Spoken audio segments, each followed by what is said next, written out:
दिनों के बाद मिले हो, पूछ रहा है ये मौसम। कितने दिनों के बाद मिले हो,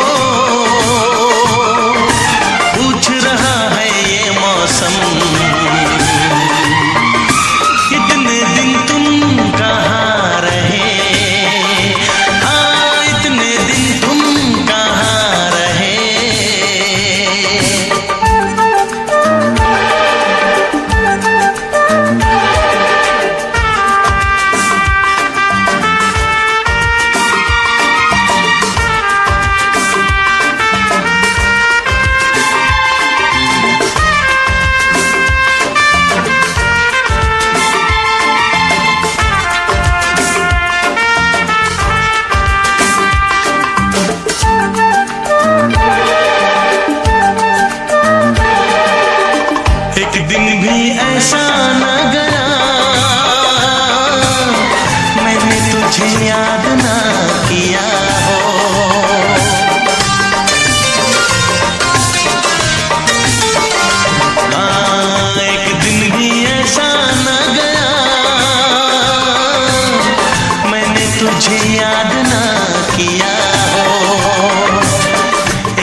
भी करेगा फरियाद।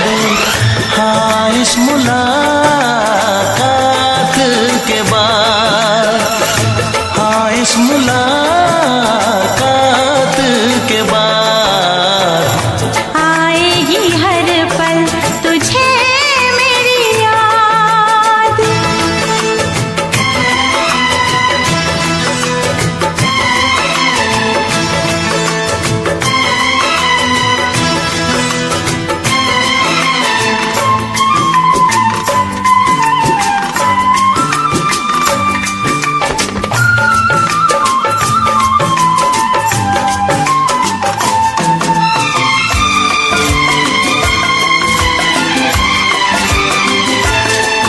एक दिल है हम, एक जान है, एक दूजे की पहचान है।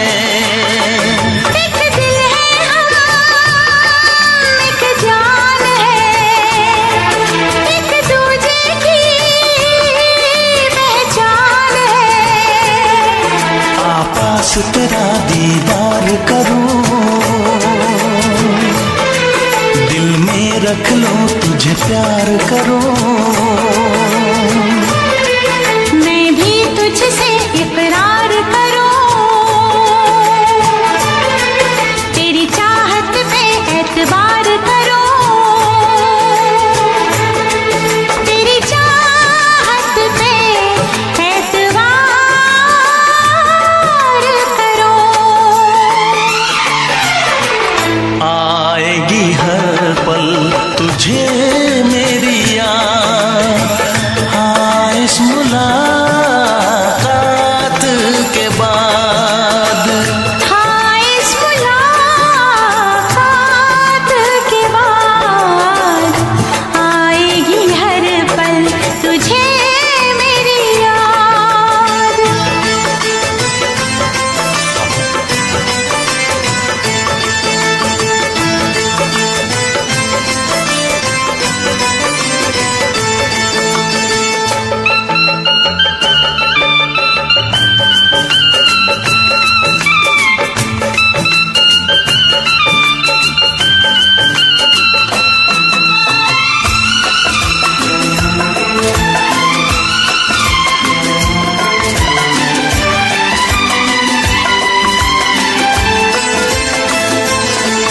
कुछ पाना है, कुछ खोना है, मिलके न जुदा अब होना है।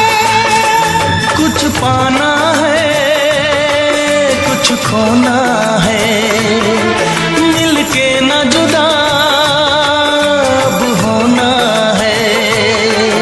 एक पल जी ले, एक पल मर ले, आजा मिलके वादा कर ले। दुनिया में जब तक होंगे हम,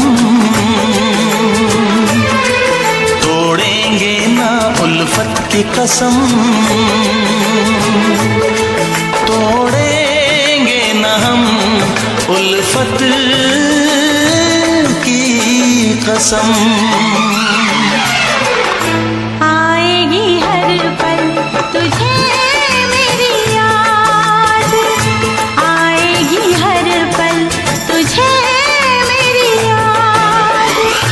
हाँ, इस मुलाकात के बाद, हाँ, इस मुलाकात के बाद मिलने को दिल भी करेगा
जिस दिन से तुझको देखा है उस दिन से ये मैंने जाना है।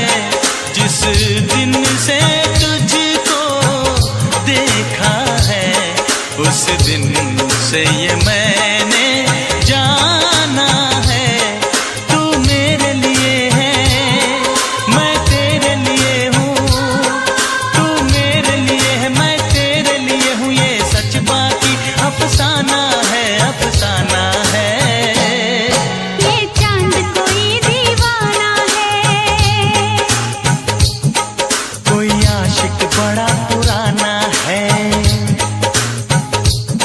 ये चांद कोई दीवाना है, कोई आशिक बड़ा पुराना है। पीछे किसके ये भागे सारी रात ये जागे, और पीछे किसके ये भागे सारी रात ये जागे। ये शमा है या परवाना है दीवाना है।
किसी दिन बनूंगी मैं राजा की रानी, जरा फिर से कहना,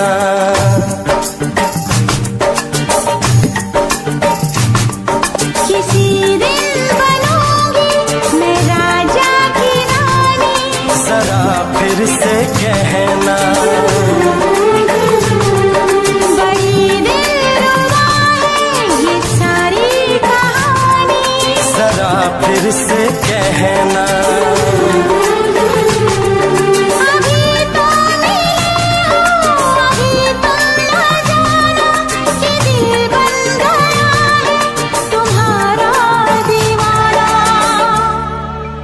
हो जरा फिर से कहना,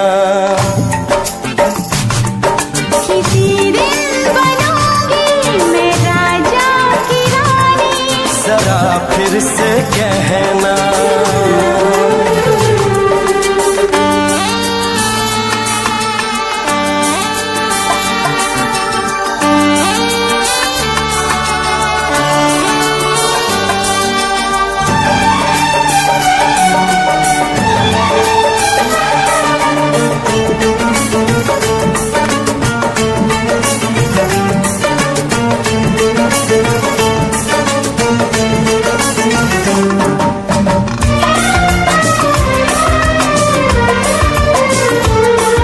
झुकी झुकी नजर तेरी कमाल कर गई, उठी जो एक बार सौ सवाल कर गई।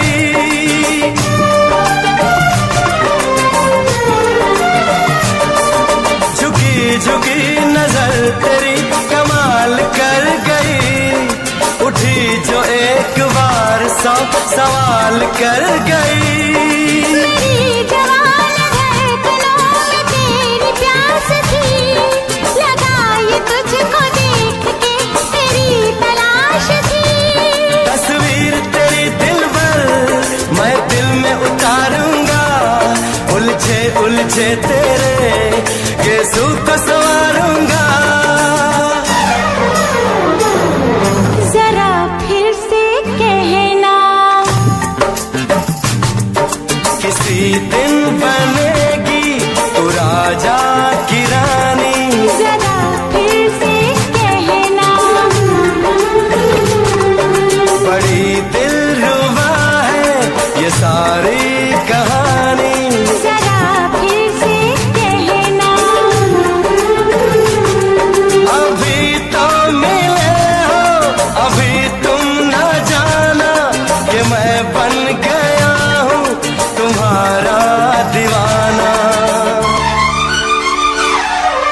जरा फिर से कहना,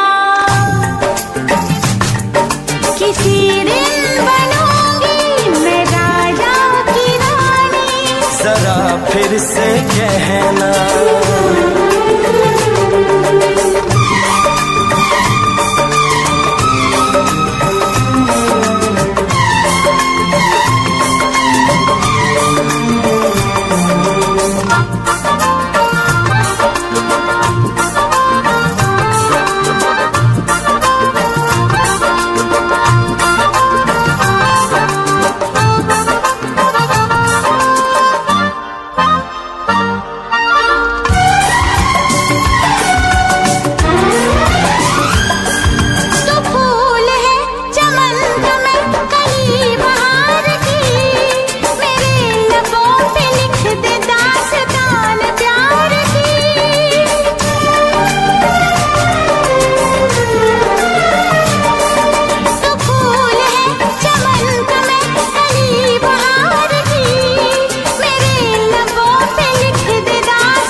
नशीन जान जा तू मेरी जान है।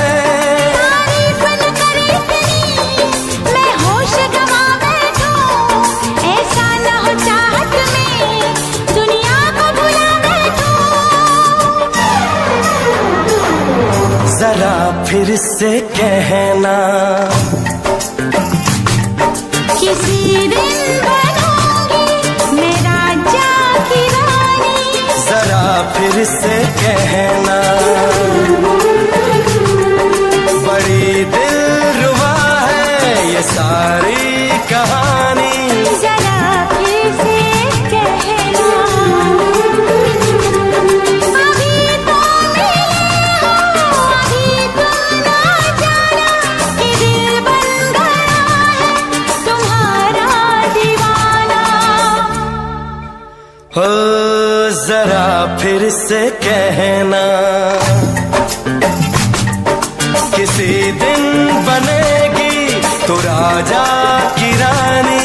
जरा फिर से कहना, बड़ी दिलरुबा है ये सारी कहानी। जरा फिर से कहना,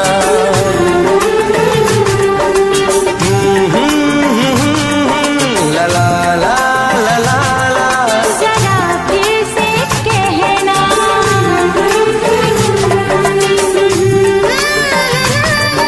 ला ला ला ला ला। जरा फिर से कहना,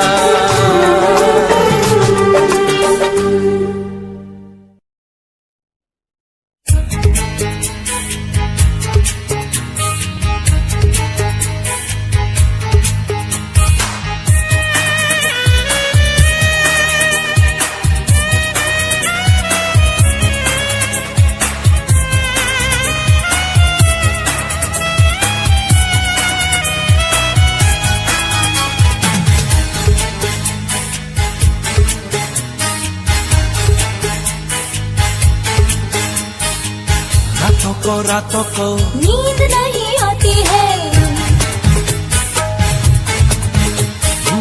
रातों को नींद नहीं आती है। शाम सवेरे तेरी याद सताती है, जब मेरी आंखों से दूर तू जाती है। सच कहता हूँ मेरी जान चली जाती है। रातों को नींद नहीं आती है, शाम सवेरे तेरी याद सताती है। जब मेरी आंखों से दूर तू जाता है, सच कहती हूँ मेरी जान चली जाती है। रातों को नींद नहीं आती है, शाम सवेरे तेरी याद सताती है।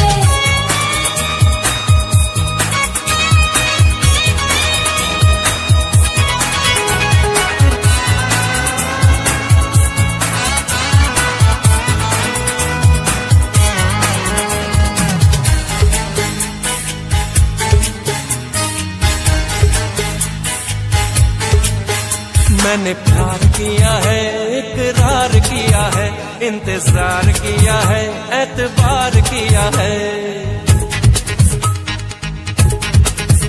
मैंने प्यार किया है, इकरार किया है, इंतजार किया है, एतबार किया है। तेरे ख्यालों में जानम अब तो जीती मरती हूँ, तेरे नाम को लेके साजन पल पल आगे भरती हूँ। कैसे समझाऊं मैं तू मेरी जाने जा, ख्वाबों में आके मुझे रोज तड़पाती है। रातों को नींद नहीं आती है, शाम सवेरे तेरी याद सताती है।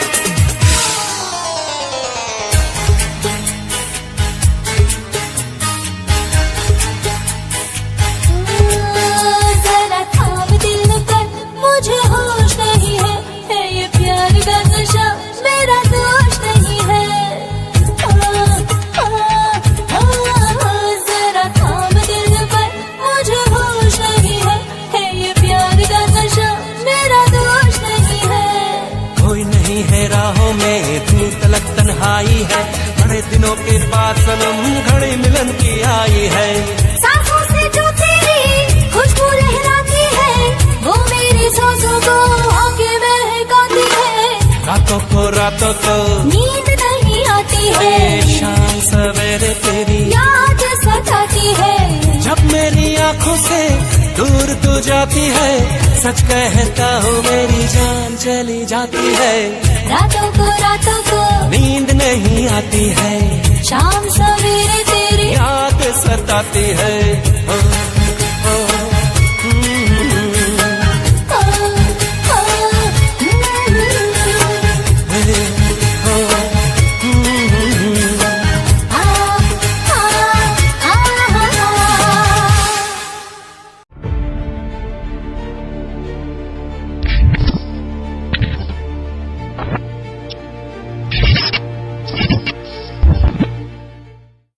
The film is inspired by true events in the early 1980s.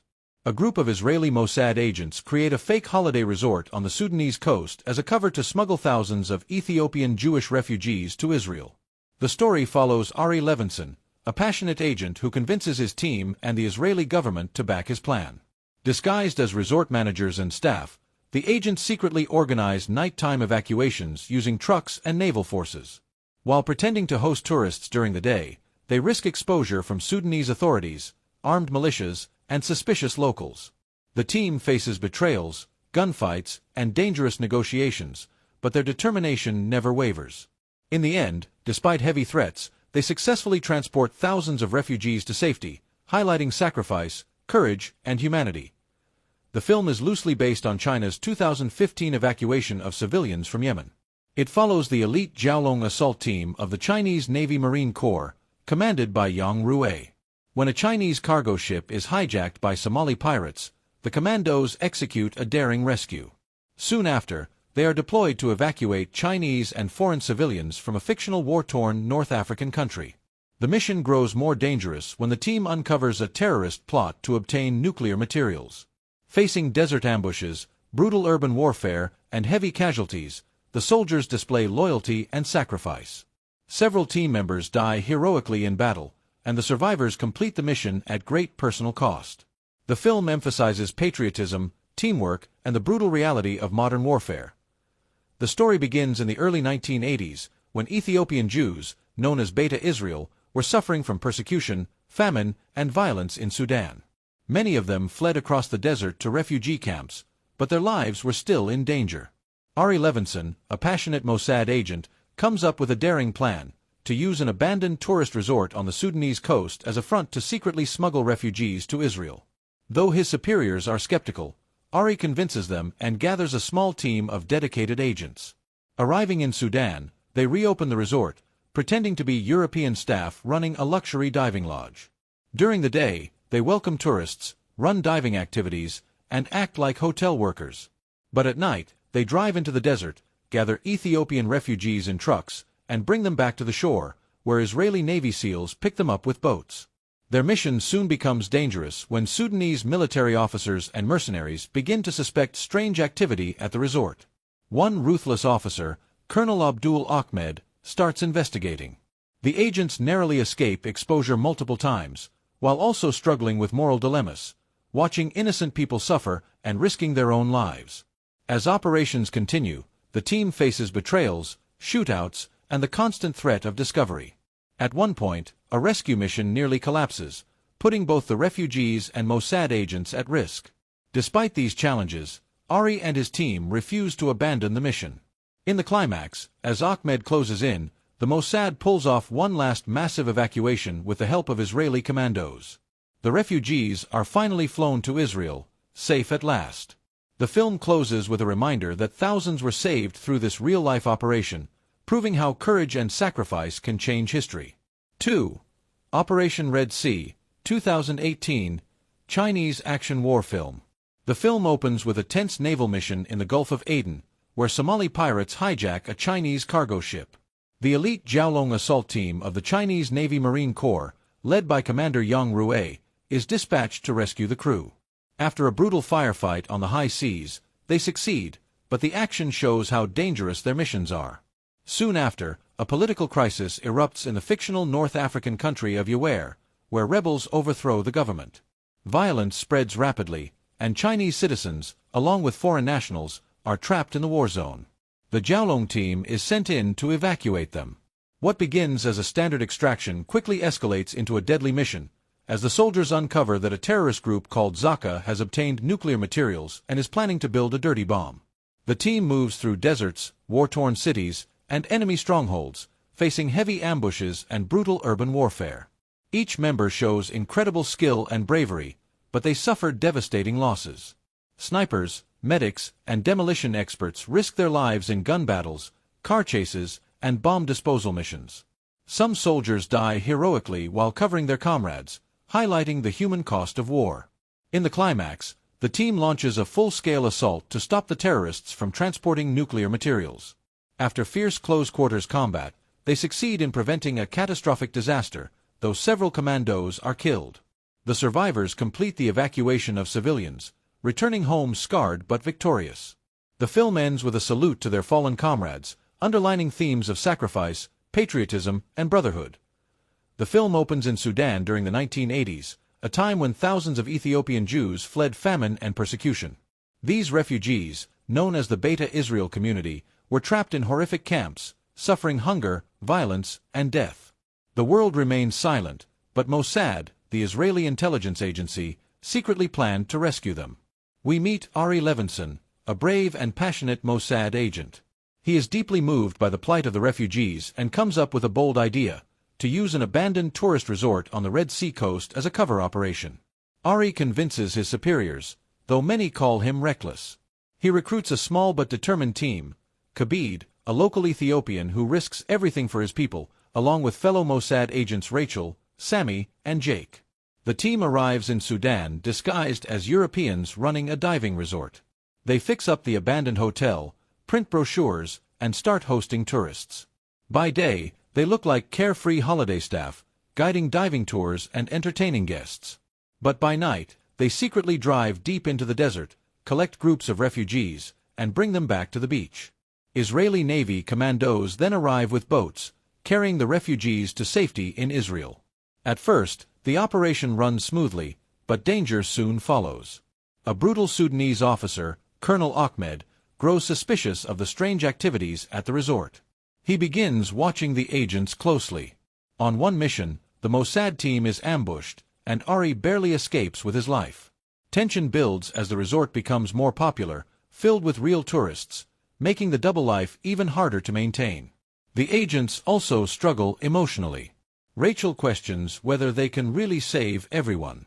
Ari insists that even saving a few thousand lives is worth any sacrifice. Meanwhile, Kabid watches his own people die in the camps, torn between hope and despair. In the final act, Colonel Ahmed discovers the truth and closes in.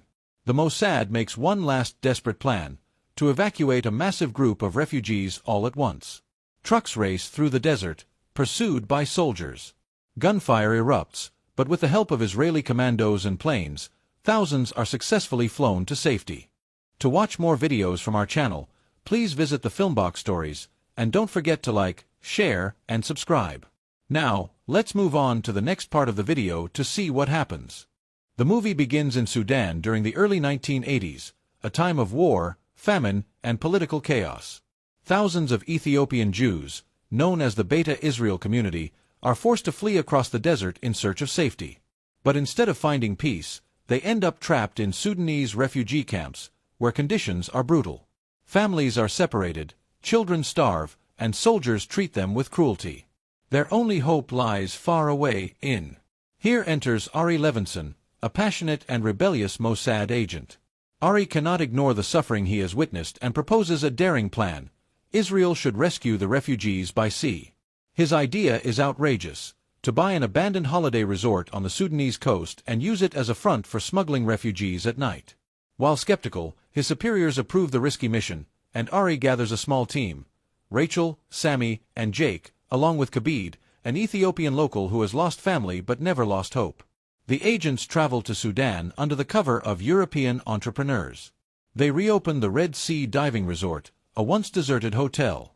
During the day, they serve tourists, host diving trips, and act like ordinary resort staff. But at night, the real operation begins. Driving into the desert under moonlight, they gather groups of terrified refugees, smuggle them back to the resort, and secretly load them onto boats sent by Israeli commandos. The refugees are then carried across the Red Sea to Israel. At first, everything runs smoothly, but soon danger creeps in. A ruthless Sudanese officer, Colonel Ahmed, notices strange movements near the coast. He begins investigating the resort, suspicious of these so-called Europeans. The team has close calls, trucks are stopped at checkpoints, soldiers open fire during desert rescues, and at one point Ari himself barely escapes an ambush. The tension grows heavier when tourists begin flooding the resort, making the double life even harder to maintain. The Mossad agents feel the weight of their mission. Rachel struggles emotionally after witnessing refugees shot in front of her eyes. Kabid is torn apart watching his own people suffer, wondering if their efforts are enough. Yet Ari motivates the team, insisting that every single life matters, no matter the risk. In the climactic sequence, Colonel Ahmed discovers the truth. He prepares to crush the operation, surrounding the resort with soldiers. The Mossad quickly organizes their boldest evacuation yet. Under heavy fire, trucks filled with refugees speed through the desert, chased by military jeeps. On the beach, gunshots echo as Israeli commandos arrive by sea. In a thrilling rescue, thousands are finally evacuated to safety. The film ends with a mix of triumph and sorrow. Many lives have been saved, but the team carries scars of what they have witnessed. A final message reminds viewers that this story was based on true events, known in history as Operation Moses and Operation Joshua, when thousands of Ethiopian Jews were secretly brought to Israel. It is a story of courage, sacrifice, and the power of humanity in the darkest times. Clapperboard Operation Red Sea, 2018, full detailed story. The film opens with raw intensity in the Gulf of Aden. A Chinese cargo ship is hijacked by Somali pirates. The elite Jiaolong assault team, a naval special operations unit, is sent in. Commander Yang Rui leads his soldiers in a lightning-fast assault. Helicopters hover, snipers pick off targets, and close-quarters combat erupts on deck. The pirates are defeated, and the hostages are freed, establishing the team as one of the deadliest special forces units in the world. But this is only the beginning. Soon, a new crisis emerges in the fictional North African nation of Yaouré, where a violent coup plunges the country into chaos. Civilians, including Chinese nationals, are trapped in the war zone. The Jiaolong team receives orders to evacuate them. At first, the mission seems straightforward, but the rebels ambush convoys, unleashing explosions and gunfire. The team fights fiercely, rescuing civilians while pushing through ambush after ambush. In the middle of the evacuation, intelligence reveals something far more dangerous. A terrorist group named Zaka is attempting to acquire yellowcake uranium to build a nuclear dirty bomb. The Jiaolong team's mission changes instantly. Not only must they save civilians, but they must also stop the terrorists at all costs. What follows is a relentless journey across deserts and destroyed cities. The commandos face tank battles, drone strikes, and brutal street warfare. Each soldier has a role, the sniper providing cover, the medic treating the wounded under fire, the demolitions expert disarming bombs. One by one, members of the team fall in combat, sacrificing themselves for the mission. The film does not shy away from showing the price of war, blood, broken bodies, and brotherhood tested to the limit. The climax erupts when the terrorists transport nuclear material in a heavily guarded convoy. The Jiaolong unit launches an all-out assault. Rockets fly, armored vehicles clash, and hand-to-hand combat breaks out. Several soldiers are killed, but their sacrifice allows the survivors to finally secure the uranium and crush the terrorist plot. In the end, the surviving commandos complete the evacuation of civilians. They return home victorious, but forever changed, carrying the memory of their fallen comrades. The movie closes with a salute to those who gave everything, reminding the audience of the cost of peace, sacrifice, and national duty.